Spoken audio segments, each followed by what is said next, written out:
Alright, so let us now move on to our third standard problem in dynamic programming, that is longest common substring. Suppose you are given two strings A and B. So what this problem expects you is to find out the length of that string that is the longest and is common between the given two strings. I'll give an example and you will get it more clearly with that. So let us see strings A and B. In string A, we have A, B, C, D, and then we have W, X, Y, Z. While in string B, we have A, B, C, D, and then we have E, F, G. So that is so here the longest common substring is A, B, C, D, because A, B, C, D is in A and A, B, C, D is in B, and the length of this is A. So what the output should be is 4. Uh, we just need the length of that string. We do not want the entire string, or we do not want to print the value of that string. Okay, so that is what is expected out in this problem. Now what are the approaches? The common conventional approach, or the first thing that comes to your mind, is pick strings of variable lengths. Like you pick a one character word, then you pick a two character string, then you pick three character string, and so on in one string, and you compare that with the other string. Now that is a very good, I'll not say it is a good approach, but it is a correct approach. Because you will get the answer what you expect, but the problem is the time complexity. So the overall time complexity will be O of n into m square. While we are trying to get our time complexity in terms of O of n square, we are getting n into m square. So that is very much higher than what we expect from our solution. So that is why this conventional approach is actually impractical and also is uh, quite lengthy. So instead, what we use is we go with the dynamic programming approach. What dynamic programming suggests is you create a two-dimensional array and you iterate through each string. So suppose you are starting with the first string, you iterate all the elements, or you pick one element and you compare it with the all elements of the second string. Suppose you find it, so corresponding to that in the 2D array, corresponding to that value, you put it as 1, or you put it as so when you start, we put it as 1. Then the next string that comes common, we put it as the previous one, the previous value that we got here, plus 1. So we get, if suppose last one was 1, we get 2, then we get 3, then we get 4, and so on. So this is how dynamic programming approach is supposed to be taken. So the algorithm is the longest common suffix, or the longest common substring has the following optimal substructure properties. If the last character matches, then we reduce both lengths by 1. So if x of n minus 1 is equal to y of n minus 1. So we'll just add one value and we'll store that. If the last character does not match, then the result is 0. That is what I explained just now. If the character matches, we put the value as 1, otherwise we put it as 0, because no, this is not what we expected. Now, when we move on, when in the next iteration, suppose we get a element that matches and is the next and is the next character in that string. So basically it is a required case. If it is a required scenario, we add or we increment the value of our result. I'll code this, and that is when you will get a clearer picture of how this thing works. So let us start with the coding itself, and we'll not take up any more time in explaining this. So longest common substring LCSS dot C++. Okay, I'll close this one and let us start. Hash include IOStream. Now the next thing that this time we'll require is a library, that is include string.h. Now why do we need this one is because we are operating on strings this time. We are not operating on integers or something that is covered in IOStream. So that's why we'll need another uh, another library that is string.h. So now let us define the function first. That is int. I'll say it lc substring of, what are the sub, not string, it's string, c substring. The inputs that we will want to take are two. First of all, we'll take two strings. So for that, char star x and char star y. So these are the two strings that we'll be taking in as the input. Now star here doesn't mean pointer. This means x is a string. Char star means a variable. The size of this x is variable. It is not one. It is not zero. It is variable. So no matter what input we give, this function will not able be now be able to take it. Then we take two inputs that are int m and int n. So m and n are respectively the lengths of strings x and y. So length of x is equal to m and length of y is equal to n. So let us declare our array first. The 2D array that I was talking about, that is LCSS. We just name it LCSS and m plus 1 and n plus 1. So this is a 2D array. If you go on and draw this array for suppose there is x is of 3 length, if is of length 3 and y is of length 2. So draw along with me, so it will give you a clearer picture of this problem. So even I am writing, so even you should. So we get a matrix of 3 into 2 units. Okay, we are just getting a matrix. We have not written any values. Everything is just empty right now. And then we have a result which is initialized with 0. Result is the exact output that we want. It is the length of that common substring. Now let's start the looping. So for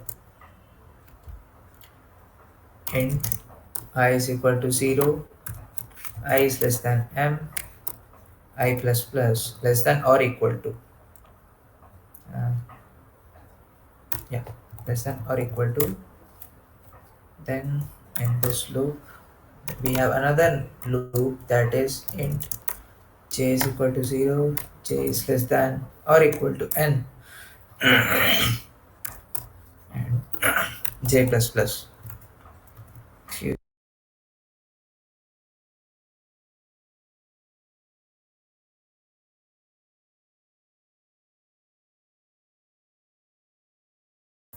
Sorry, let us continue. For int j is equal to 0, j is less than n, j plus plus. Then we have in this loop, if is equal to 0 or I is equal to, oh sorry, j is equal to 0. Now what is this? Once again, let us see. M was equal to 3 and n was equal to 2. So the 2D array that we get is of 4 into 3, not 3 into 2. It is because we have taken m plus 1 and n plus 1.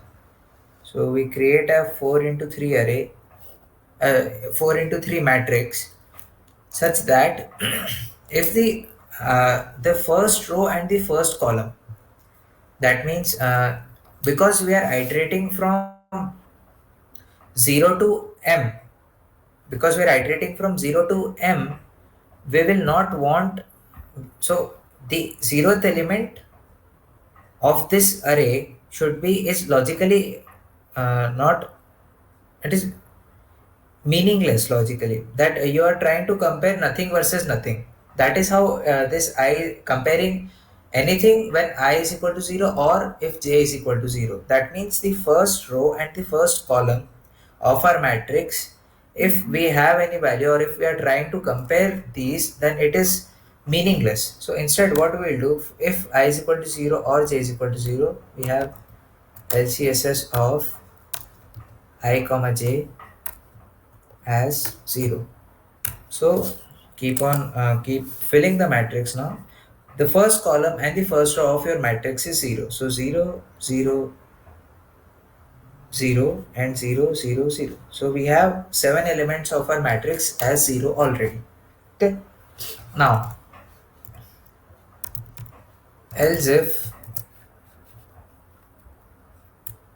we had, now remember that we used capital X here, so remember to use capital X, don't use small x, otherwise it will throw up some error. If x of I minus 1 is equal to y of j minus 1, that means if the character that you are looking at is equal to the character that you are looking at string x is exactly same as the character that now you are looking at y, then in that case it is the condition that we want to happen. If I take you back to that example that I have given, so starting with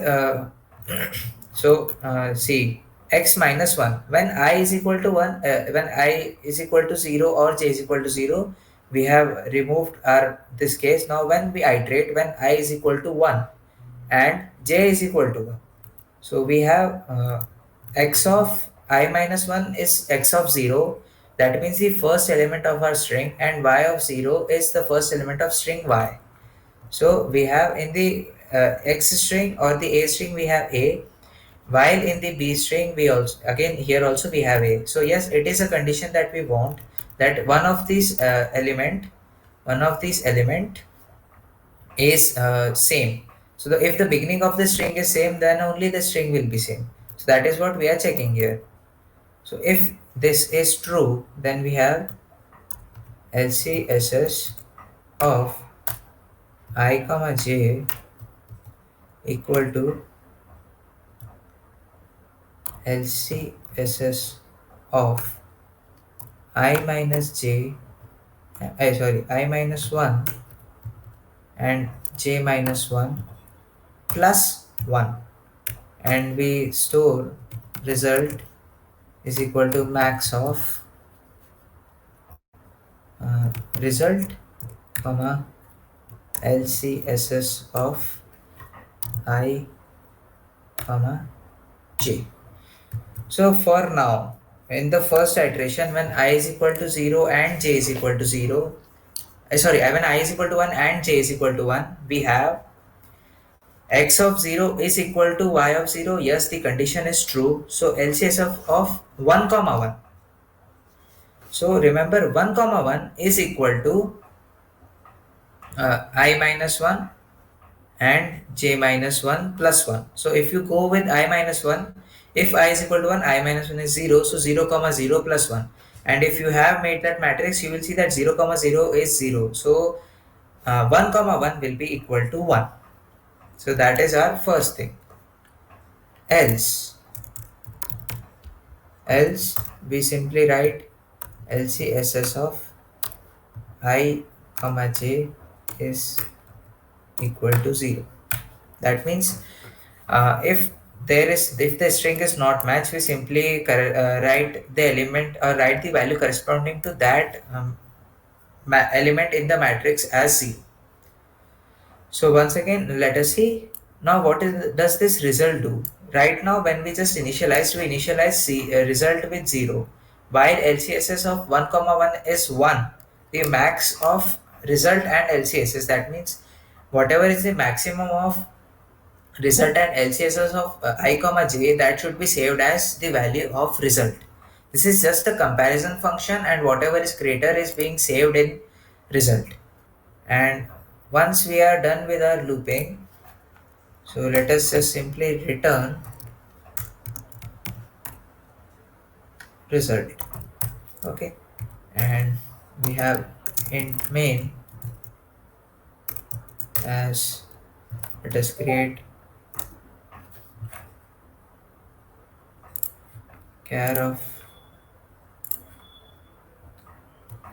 char x is equal to, now we'll assign something. So the example that I took in the PPT, will assign that only ABCD x WXYZ and char y is equal to A B C D E F G. So these were the two strings that we took in the example. Now we define int m is equal to strlen of x, and sorry, no, not double m, it's just m. Int n is equal to strlen of y. Okay, and then we'll just print cout length of the longest string is, and our function that was lc substring of, we pass the variables x, y, m, and n, and we are complete with our code. So let us try running it with, for the inputs also we have given already. So we have the length of the longest common substring is 4. That means our code is working as desired. Now you can add in this again, if I add efg here as well. So we have two common strings. We have EFG and also we have ABCD. But the thing is, the longest is of 4 units only. So once again, if I run this code, if once again I run this code now, we still get the answer as 4. We do not get the answer as 3 because that is how we have made our code to run. So I hope this code was clear to you all. It is a little bit complicated when it gets to this multi-dimensional array part, but once you make this matrix and you step by step iterate through every iteration, you form the matrix and you will see that yes, the answer is coming, the expected answer is what we expected from our code. So give me any pitch me with any doubts if you are having regarding this last problem of our dynamic programming concept.